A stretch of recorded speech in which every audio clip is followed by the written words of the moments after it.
علیہ الصلوۃ والسلام فرمایي چې چا د جمعې په ورځ باندې سورۃ الکهف ولوستو نو الله رب العزت په د تیر شوي جمعې نه واله تر د دې جمعې پورې د دې انسان ټول ګناهونه معاف کړي. او یو روایت کې دا دی نبی علیہ الصلوۃ والسلام فرمایي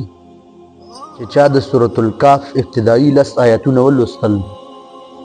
نو الله رب العزت په دا انسان د دجال د فتنې نه محفوظ کړي. او رسول الله صلی الله علیه وسلم فرمایي چې د نوح علیه السلام نه واله تر دو رسول الله صلی الله علیه وسلم پورې داسې هیڅ یو پیغمبر نه تیر شوی چې هغې خپل قوم د دجال د فتنې نه نه یېرولی. نو په دې وجه باندې نبي علیه الصلوۃ والسلام فرمایي چې چا د سورۃ الکهف ابتدایي 10 آیتونه ولوستلو نو الله رب العزت به دا انسان دا د دجال د فتنې نه محفوظ کوي. په دې وجه باندې د جمعې په ورځ باندې د سورۃ الکهف د دې هم اهتمام کول پکار دي او خاص کر روزانه د سورۃ الکهف ابتدایي 10 آیتونه لوستل چې دي دا پکار دي.